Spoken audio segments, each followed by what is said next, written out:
You're listening to the Grind Line Podcast.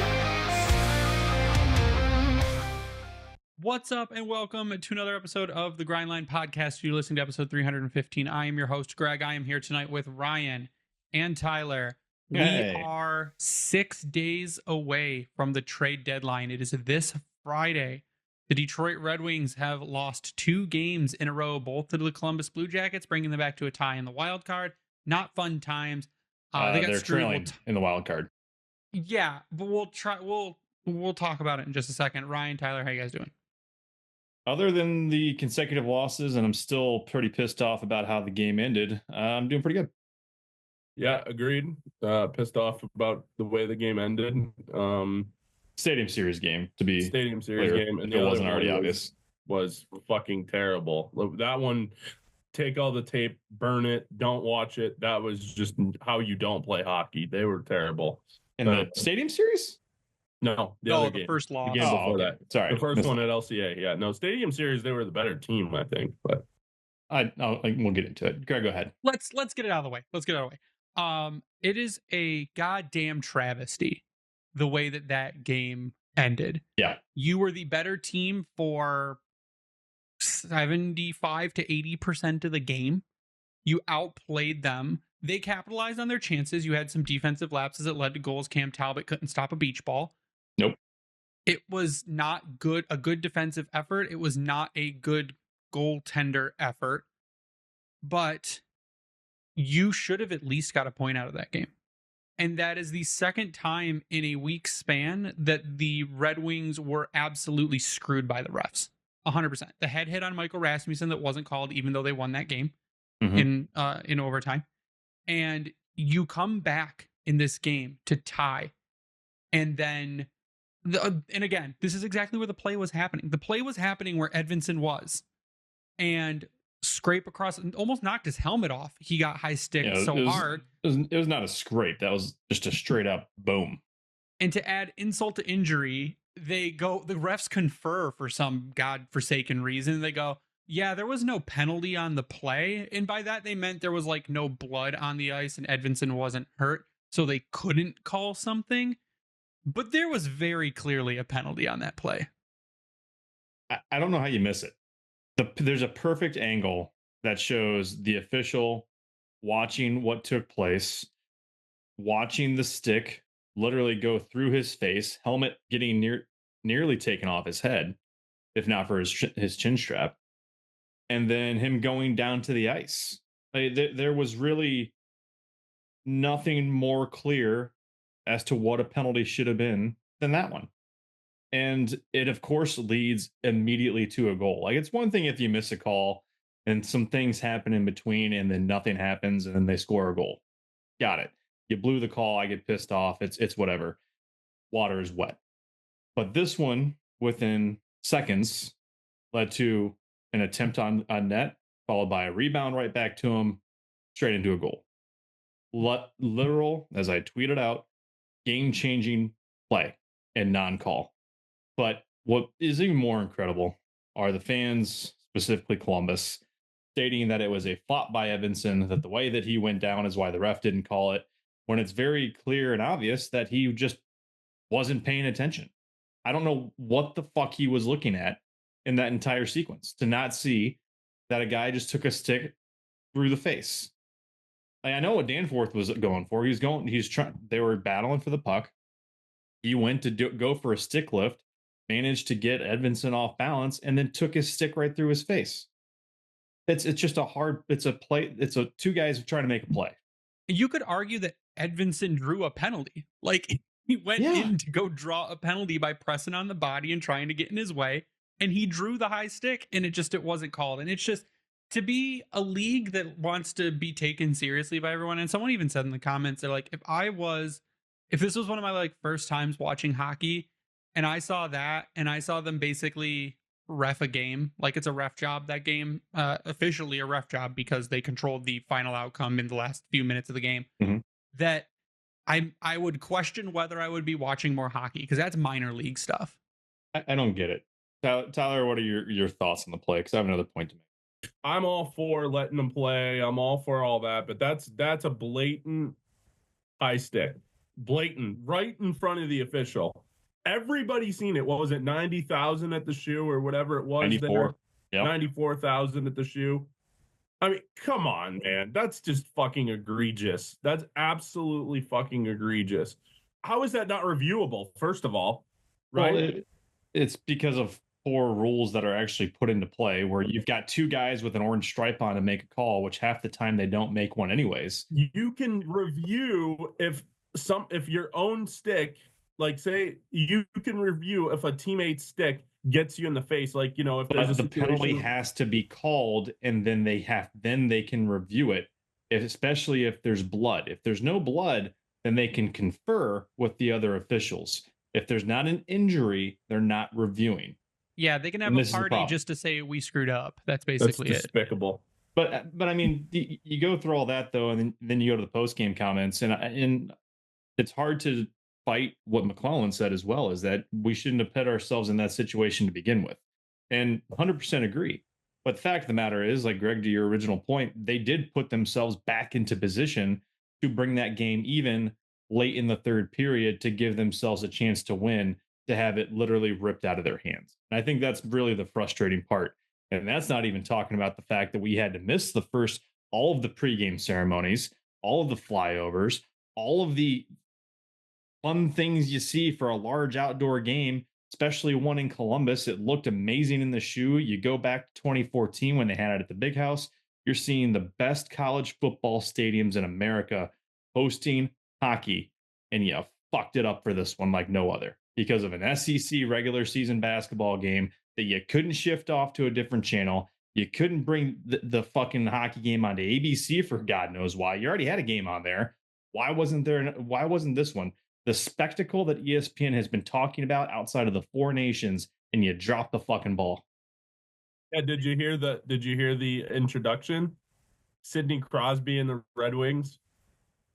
Like, are you serious? Yeah. NBC would have never done that. For all the shit that everybody gave NBC, NBC coddled the NHL as their baby, and they fucking loved that baby, and they watched that baby grow up.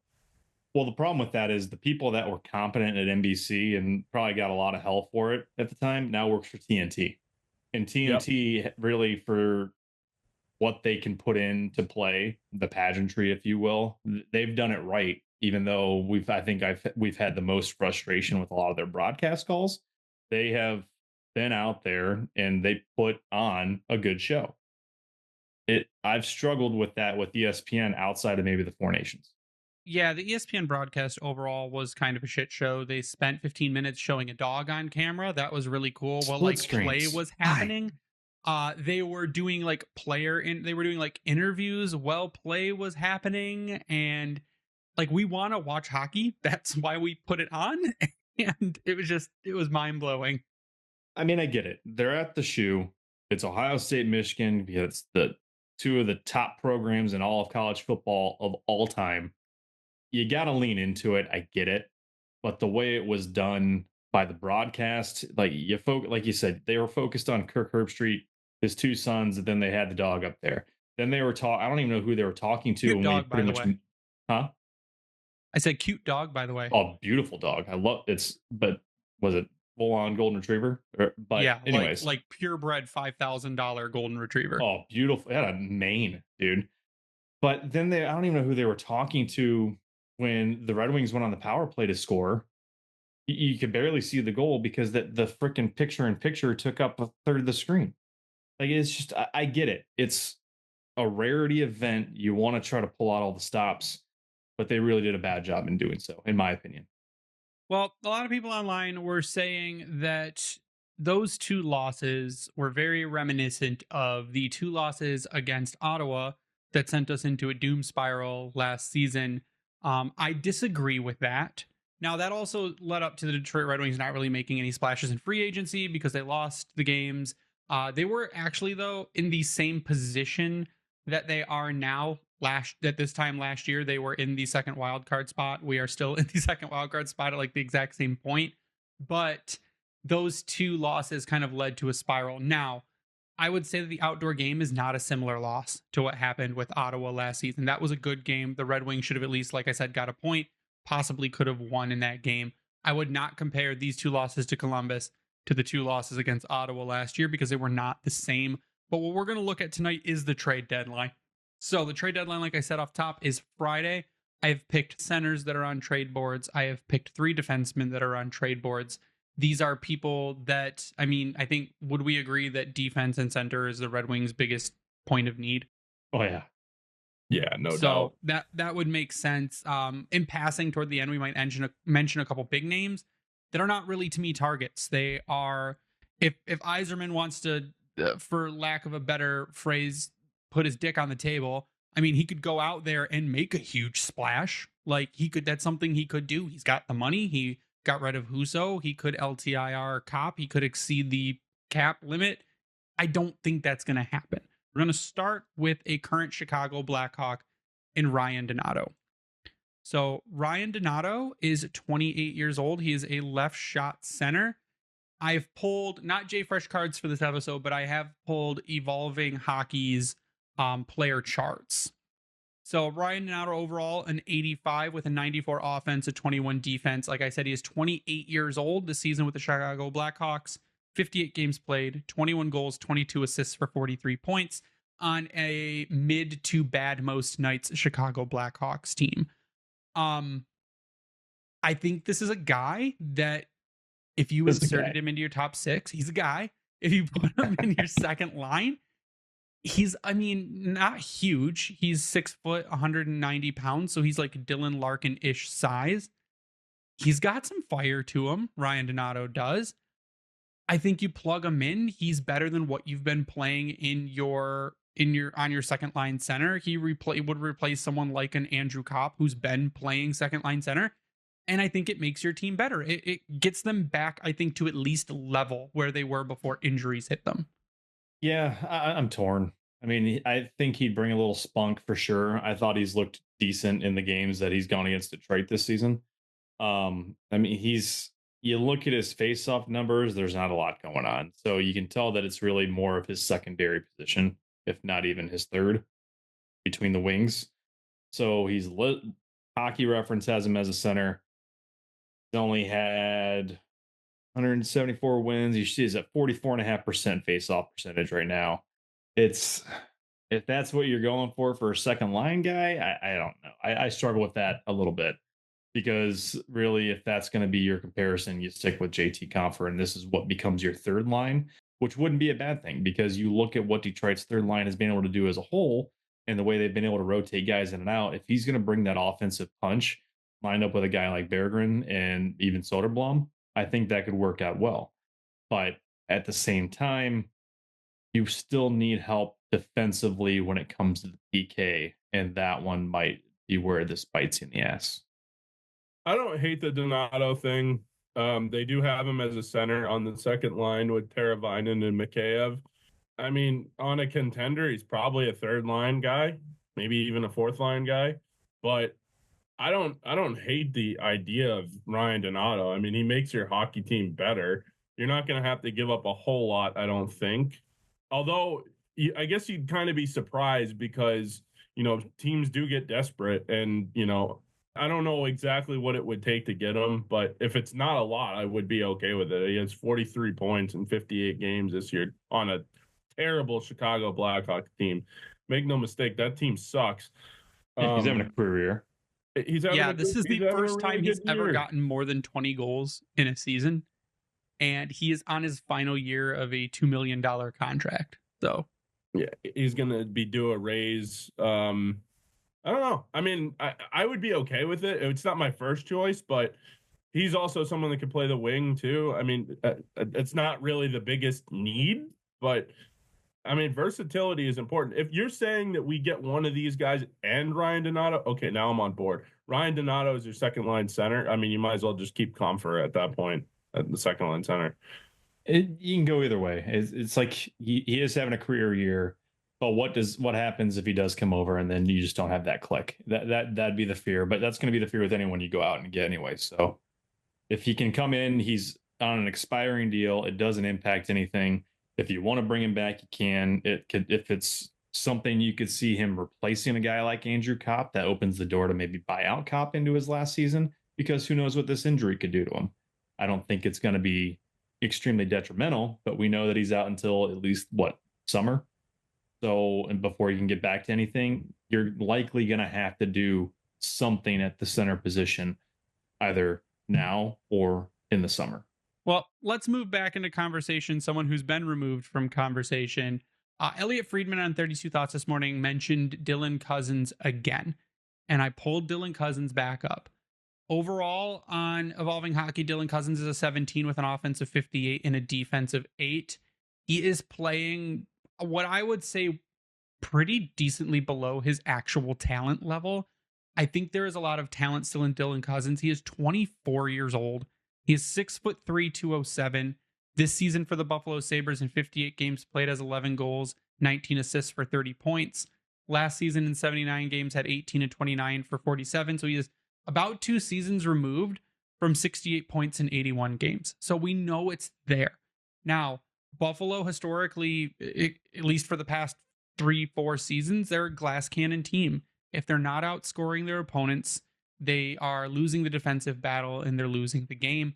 It seems to be the same kind of situation again. Who would have thunk it? But it seems to be the same kind of situation. I think Dylan Cousins is the kind of guy that could thrive in a lineup like the Red Wings.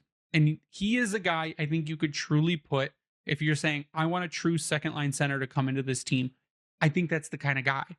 You bring him in, you put him second line between DeBrincat and Kane or whoever, or DeBrincat and Tarasenko or whoever you want to put on that wing. And I think that's an instant upgrade to the team. And I think that's the kind of move that, one, I don't think is going to cost you an exorbitant amount of prospects and picks.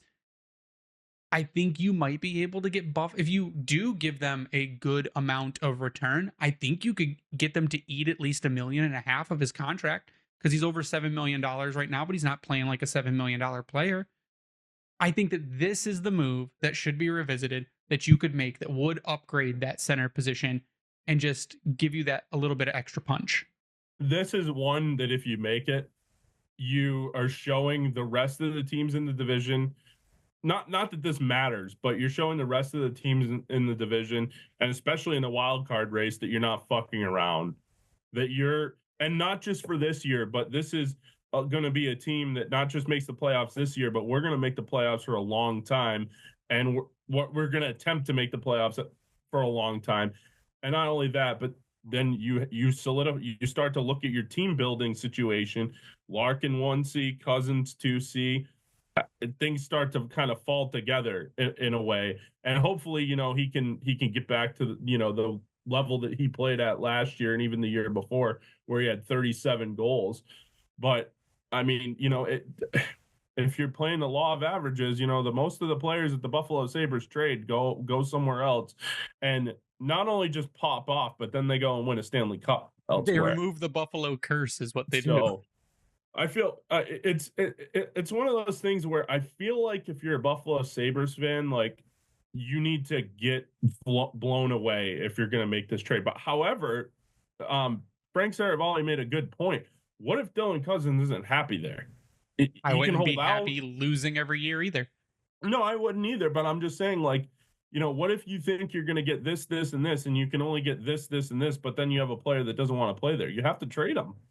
In theory, sure, but they don't have to also. I mean, they don't. There's no obligation to do so. Is there no movement clause or anything like that on his deals? Clauses don't kick in until the 27-28 season, and that's when he has a modified no trade. Okay, so I mean, he can't say no to Detroit. I don't know why he would, but no, he's pretty much wide open to be moved if he needed. This is the one, and I don't know about you guys, but this is the one where if I see this, I'm like, my phone is going in the air, confetti is coming up. I'm like, okay, this is the move. I mean, that's the move. Tyler goes to the store and buys a new camera. He doesn't wait for it to ship to his house. That's what happens. No, but this is the kind of move that, like, it's not just for today and this Stanley Cup run or this playoff run. It's for 5 from now too, which is what Yzerman says he wants to do. And the key part, though, and yes, it's a $7 million contract. And honestly, you don't need them to eat it because the way the cap is going up, I know that there's going to be several deals that Detroit has to make internally over the next couple of seasons. And you've got some young guys that are coming in. But this is a way to solidify. This is going to be the new standard cost for second and third line centers, especially ones that are out there to take a lot of faceoffs. He's at almost 51% rate this year, which is what you need and are looking for with your depth centers. I don't know what his numbers are like on the PK, but I mean, you've got a guy out there, he's taken over 800 faceoffs and he's only playing barely 16 minutes a night. Like, this is one that you could come in, still be a little bit sheltered, but he's also an impact player you could toss out there on the power play, and you're going to be very happy with that situation. I mean, he's had a history of success going back to Team Canada and the juniors and then making his way through Buffalo.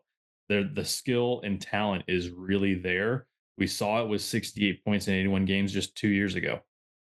But again, Buffalo just can't figure itself out. I don't understand it. I never probably will. But if this is a guy that you can get and make it work, because if you take on that contract and Buffalo doesn't have to worry about a whole lot, that might play a hell of a lot better into your favor. And guess what? As we already mentioned, he's 23 years old.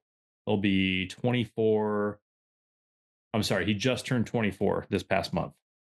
It's not going to block anyone. That's the other thing, too, that people are really starting to freak out about. Oh, but you got all the prospects. Okay, cool. Prospects, when they come in, they can go to the wing. Casper was a center. He's playing on the wing. You can make things work. Guess what? Newsflash to everybody. Not every prospect that is drafted and developed is going to play for the Detroit Red Wings. Well, they're worried about Nate Danielson, and Nate Danielson could start on the wing. He could start at 3C. You could eventually move, if he's better defensively than Cousins, you move Cousins to the wing, give him more offensive potential. Is Nate Danielson somebody that the Sabres would want? Not for Dylan. No, not for Cousins. But what we're going to do, we're going to take a quick break. We're going to come back. We're going to talk about a different Buffalo Sabre on the other side of the break. So give us 2 minutes or less than 2 minutes for a word from our sponsors. We'll be right back. It might not feel like it, but spring's right around the corner. Know how you can tell? Golfers are hitting the links, and we have some tournaments to talk about. And if you want to do more than just talk, put your money where your mouth is. Get in on all the tee to green action with DraftKings Sportsbook. From Thursday's opening round through the closing round Sunday, DraftKings Sportsbook has you covered with tournament props, live betting, odds boosts, and so much more. If you've never bet on golf before, it's easier than you think. Just pick something simple like a golfer to win the tournament and make your pick. It's just that easy. Here's something special for first-timers, though. New DraftKings customers bet $5 to get $150 in bonus bets instantly. So download DraftKings Sportsbook app and use code THPN. That's code THPN for new customers to get $150 in bonus bets when you bet just $5. Only on DraftKings. The crown is yours. Gambling problem? Call 1-800-GAMBLER. In New York, call 877-8-HOPE-NY or text HOPE-NY 467-369. In Connecticut, help is available for problem gambling. Call 888-789-7777 or visit ccpg.org. Please play responsibly. On behalf of Boot Hill Casino and Resort in Kansas, 21 and over. Age and eligibility varies by jurisdiction. Void in Ontario. Bonus bets expire 168 hours after issuance. For additional terms and responsible gaming resources, see dkng.co/ice. And we're back, and we are going to talk about another Buffalo Sabre in Bowen Byram. Bowen Byram, overall 60 on the Evolving Hockey's cards with offense of 72, defensive 40.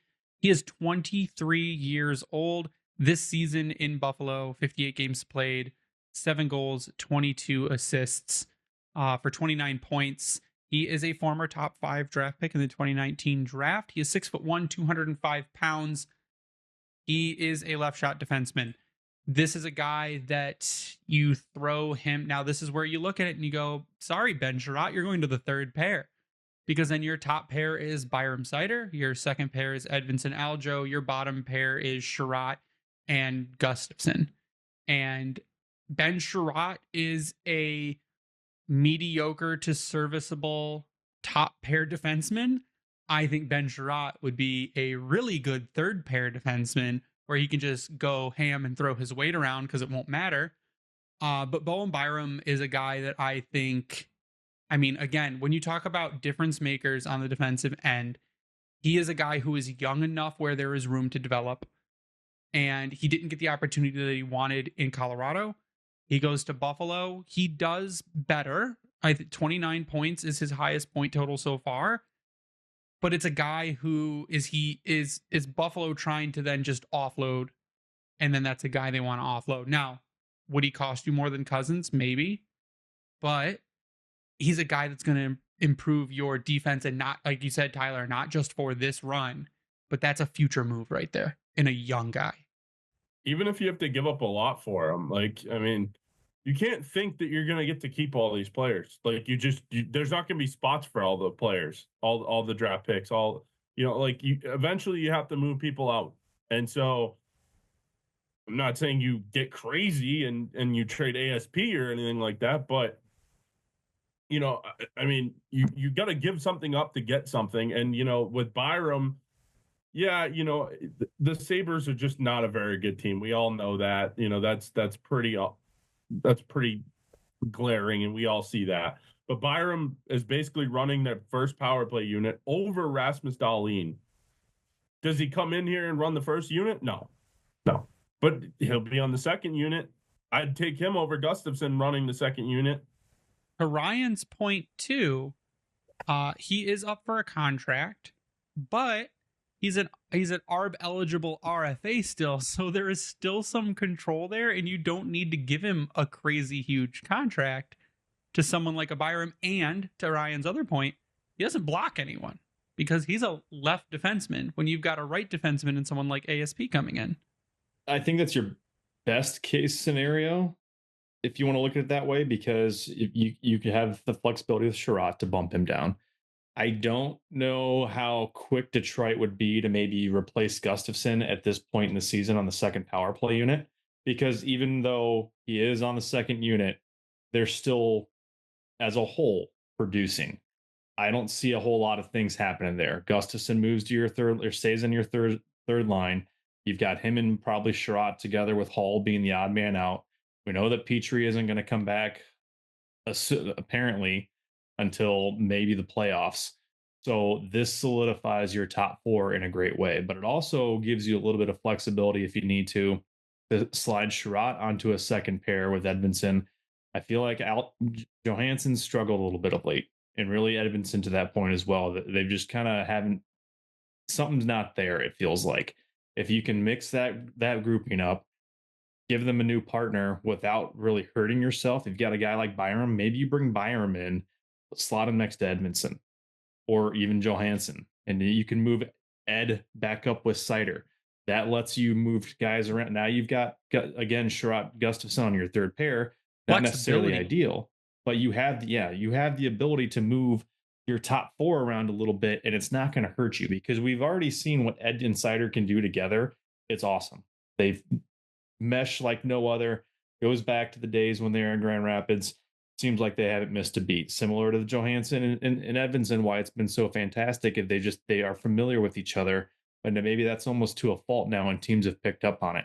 So if you can bring in someone like a Byram, or who else we're going to talk about here in a second, to give you that back and forth between the top pair and the second pair, because it just there's a little bit of maybe stagnant life going on, and teams are starting to exploit it a little bit. We've sort of seen that.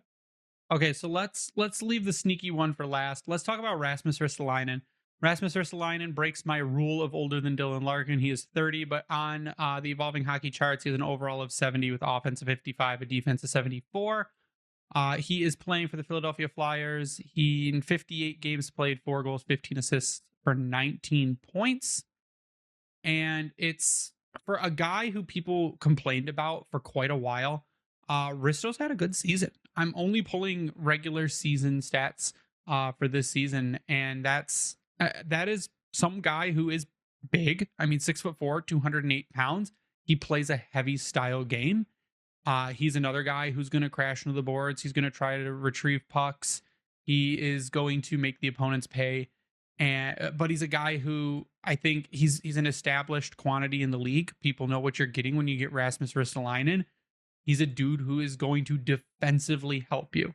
And when you're running into defensive troubles with guys like Hull and guys like Gustafsson, he's another guy who gives you that flexibility to shift guys out of the lineup, shift guys down, and actually improve the defense of this team. And that is something that you desperately need right now. So I think Ristolainen is a move that should be looked at. Just that the age is a little bit out of the frame for me. And does he stay healthy? Is the other question. That's another one. Because when fully healthy, I mean, he had a run of 1, 2, 3, 4, 5, 6 straight seasons of over 190 hits. And he didn't hit 162 in 22-23. Last season, he missed most of the season. This year, he's only at 90. So it seems like maybe he's dialed it back. Though. I'm sorry? He's been healthy this season, though. He's played 58 games. Sure, but it looks like he may have dialed back that physicality, but we know it's still there, which I think is the important aspect. Because if you're 6'4" and a guy like him, you're not going to lose that extra grit factor, if you will. So I know that we've talked about him in the past wanting him. I think it'd be a great compliment on your second pair in particular. But because again, now you've got he's right-hand shot, right? Big old righty. He is a right-handed shot, yes. So now you can pair it. Just think it's like a Sider Edvinson. Now you got Ristolainen Edvinson potentially. Or you bring him in. Again, now we talked about the flexibility. Ryan. You put Ed back up. Ristolainen Edvinson is terrifying. Those are two trees. So it's like awesome. that. But it's two guys that can move well on the ice. And I mean, I think Ed's probably the better skater at this point. But you know that you're going to have something solid back there with both those guys. But again, it gives you the ability to maybe just put them with Johansson and move Edvinson back up with Sider. I think that's the aspect that we need to look at it from is if you're doing something now outside of, we do need depth, but what can give guys a chance to shake things up and the coaching staff to shake things up to try something to make it better? Because defensively, they still suck. Especially the PK. Sorry, Tyler, go ahead. No, I mean, and I agree with you 100%. The PK is a huge glaring need. They need to find a way to at least address that a little bit. And, adding a defenseman like this, it's a tree that does kill some penalties, does block some shots. Probably more of a defensive defenseman at this stage of his career. It doesn't look like the points totals have gone back to the days of when he was in Buffalo. I think he had 4 straight years of 40 plus points. It doesn't seem like he's that guy anymore, but then again, who knows? I mean, he's playing on a pretty bad Philadelphia Flyers team. So I don't know. I mean, you can't on defense, there's not many moves that they would make that I would say, I don't like that. Like, I just think that they need to, like I said before earlier in the podcast, or maybe I said it off air, they need to find a way to get Justin Hall up to the press box eating popcorn, because that is your best scenario is him being up there, being your seventh defenseman. Once in a while, if you need him, fine.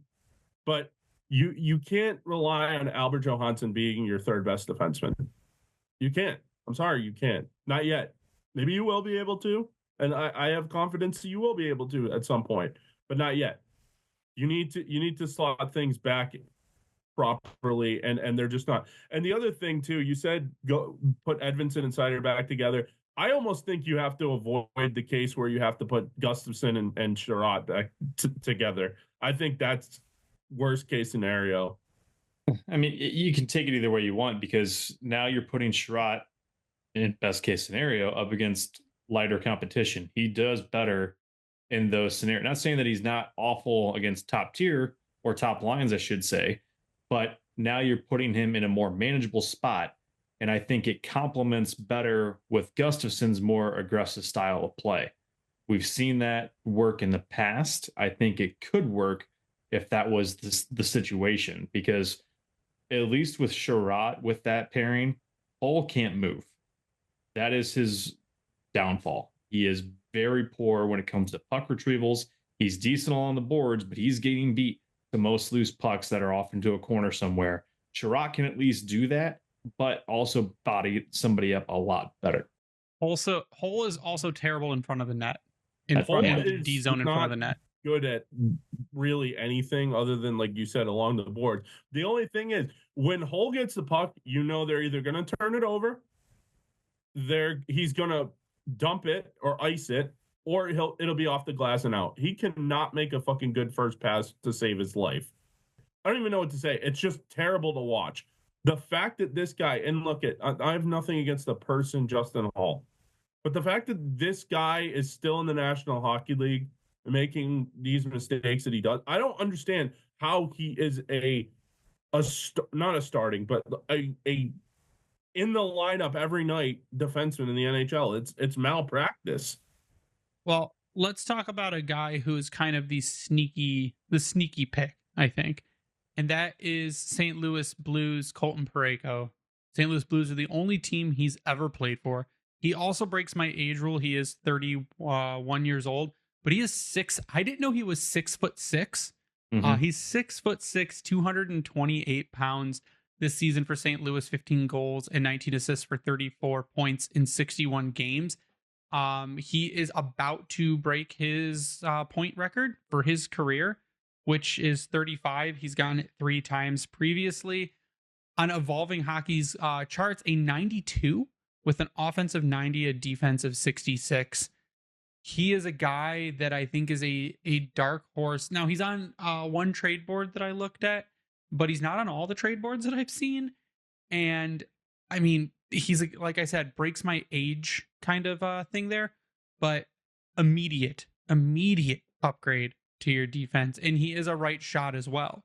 So if you put him on the second pair, if you got Mo and you've got Parayko, that's a solid. I mean, again, you're moving the team toward the playoffs by improving the defense. And like Tyler said, a lot of these moves, like, you're improving the defense regardless because you've got 2 guys who are not great. Like, they're not doing what you need them to do, and that's a whole pair.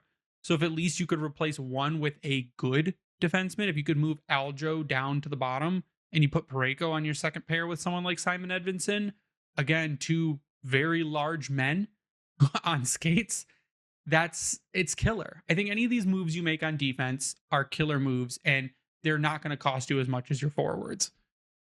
It improves your top 4. I think any improvement to your top 4 defensively, it obviously will then improve your bottom pair, but you know what you're getting with him. You're getting a guy that can go on the power play if you need him to. You can have a guy that can go on the top pair and go against the top lines of other teams, but then he can also complement your middle pair and shut down everything else that a team's trying to throw at you. And that's what Detroit is seriously lacking at this point. But again, it gives you the flexibility to move Seider, Parayko. Now you've got Johansson and Edvinsson. That's a solid top 4. But it gives Johansson some space. It gets him to even see more veteran leadership. You got a guy that just came off the 4 Nations Championship. You've got a guy that's won a Stanley Cup. He knows what it takes. You've seen that Detroit can make deals with St. Louis. Maybe it happens again. I mean, they're on the outside looking in right now in terms of standings with St. Louis, but they're only 1 point out of Calgary with 2 more games played. So it's one of those tricky situations of can they make it work. But the only other thing that kind of freaks me out about it is that he's signed for an additional 3 more seasons after this one at $6.5 million. It can work because, again, you do have deals falling off, but I still think you need to make a corresponding move in the offseason, which is, let's see, what do we got here? So you've got Jeff Petry's contract's gone. There's $2.5 million almost. Outside of that, it's Legason, who we haven't seen once. He's been in the press box, probably much to Tyler's demise at this point. But you got to me, you buy out Justin Hall at this stage because he's got 1 more season for next year at $3.4 million. Eat half of that contract in a buyout. I don't care. It's two more seasons. It's see ya. There's Parayko. There's your fill. Lets you go out, find out somebody else for defensive pairings. Maybe it doesn't block anyone out in terms of an Sandine Palika or someone else in Grand Rapids. I think you can still make things happen internally that we're hoping for. Maybe it's a Wallander. Anyone. I mean, there's options that are still there. As long as we accept as a fan base that just because they make a move, it's not going to block someone because, hey, guess what? You still got to freaking earn your spot. If these guys are good enough, they'll be there and they'll make it happen. Yeah. One thing I would say as well, I would be fine with Parayko. I think he would add to the size of the defense. He would definitely shore up the back end big time. I mean, it's kind of a short-term situation. Like, yeah, what'd you say? He's signed for 2 more years. Oh, 3 more. Okay. I mean, still, it's not quite the Byram. It's not quite the Ristolainen is shorter term as well, right? Like, I don't know. This one's kind of swinging for the fences because the Blues, as you mentioned, they're right there. They're what, a point back of the Flames. They're 6-2-2 in their last 10. I mean, they did lose their last game, but besides that, they're 6-2-2 in their last 10. And I mean, Calgary's pretty good, but they're 3-5-2 in their last 10. So they're starting to fall off a little bit. I wonder if Dustin Wolf is starting to, get a little tired. That team's starting to get a little tired. Vancouver's going nowhere fast. So, I mean, St. Louis is right there for the taking. But then again, then you hear the Braden Shen rumors. You hear the just a lot of rumors around that team. Binnington, a lot of people have said could be available but I don't know. I mean, I don't think that St. Louis can sell to their fans that they're 1 point back of a playoff spot and they're trading Colton Parayko, their one of their leaders in that room. I don't know. I mean, it would be interesting. I don't know what you'd have to give up either. That's the other thing. What would you guys think you'd have to give up for a guy like Parayko? I think you start with you start giving away your firsts in 2026. You say a 2026 protected first and you give them a prospect. You give them a Wallander. So I think the only people that you're looking at protecting on this team are your core pieces. You're looking at protecting the only prospect that I would say is untouchable is ASP, and then one of your goaltenders. So either Trey or Kosa, and everything else should almost be on the table. I mean, if you're trying to protect center depth, then protect Nate Danielson. And other than that, like, your picks are like you said, not all picks are going to play for the Red Wings. And to get talent, you need to give talent. So most people are available, I would say. It's not a really long list of who you're trying to keep in house besides your core players on the Red Wings and a handful of prospects, a very small handful. But what we're going to end tonight with, though, is a question from Patreon. Burner has a really, really long way of asking, what do you say about Steve Yzerman standing pat at the trade deadline? And basically saying, this is a seller's market. I'm not going to overpay for things. What we're going to do is we're going to trust the guys we have, and we're going to try to make that push. What's your response? Tyler, go. No, absolutely not. That is not. No, that is malpractice if you do that. Okay, that's the second time I'm saying it on the podcast here tonight. That is malpractice if you're Steve Yzerman and you look at that decor and you say, these are the guys that we're going with to make the playoffs. No. I'm not saying you need to go mortgage the future to get one of these guys that we talked about. You need to go in and get a body on defense. You need to go in and get a 2C if you can. But defense is the biggest need. And if you don't at least go and address that, that is malpractice. That is the same situation as people keep saying about the Islanders and Brock Nelson potentially being re-signed. That is malpractice by the Islanders if they do that. So, no, you can't stand pat. Doesn't mean you have to, because there's things that aren't going to cost exuberant amount of players or prospects or even picks. You can get a depth defenseman for a 5th round pick, 4th round pick, 3rd round pick. Like, I mean, that's not an exorbitant price. That it's just not. And you, as the Detroit Red Wings, haven't made the playoffs in 9 years. We all know that. They're on the cusp of making it.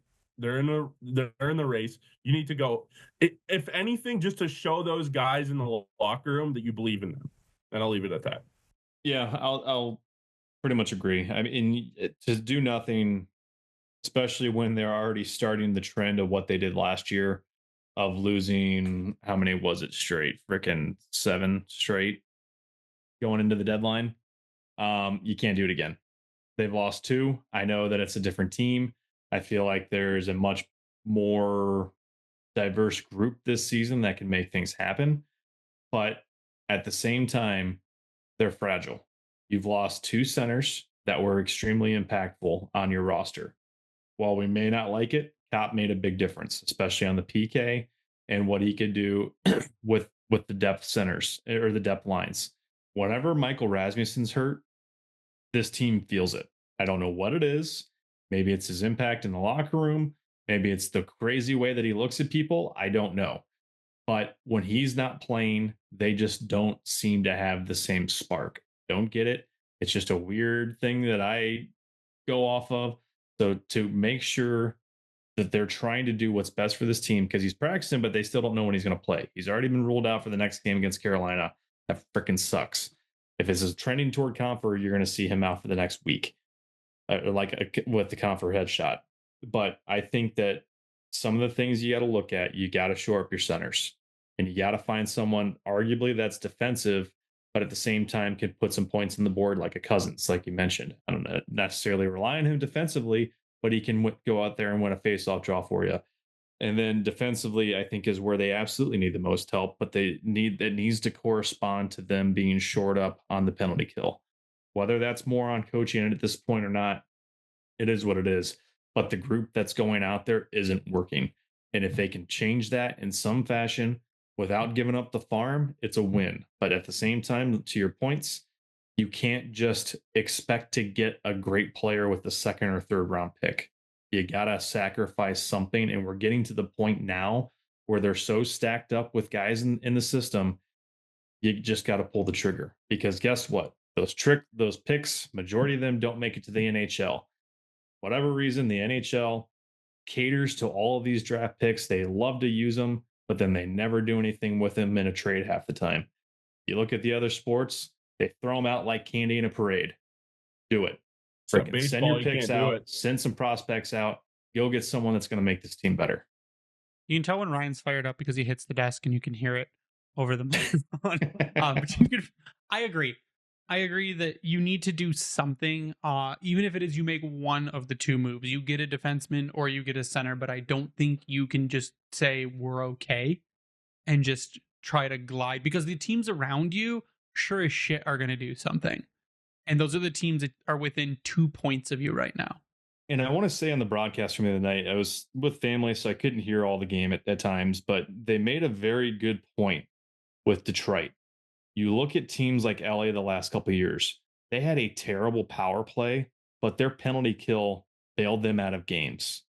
They made that on the flip side with Detroit. Their power play is absolutely unstoppable, but they can't keep a goal out of their net when they're on the PK. And that is the difference right now of a team that should be going for a playoff spot versus a team that's on the outside looking in. And that's what is just a crutch that is crushing Detroit, and they need. Yeah, I agree. But you can follow Ryan at RDRyan33. You can follow Tyler at SealDog91.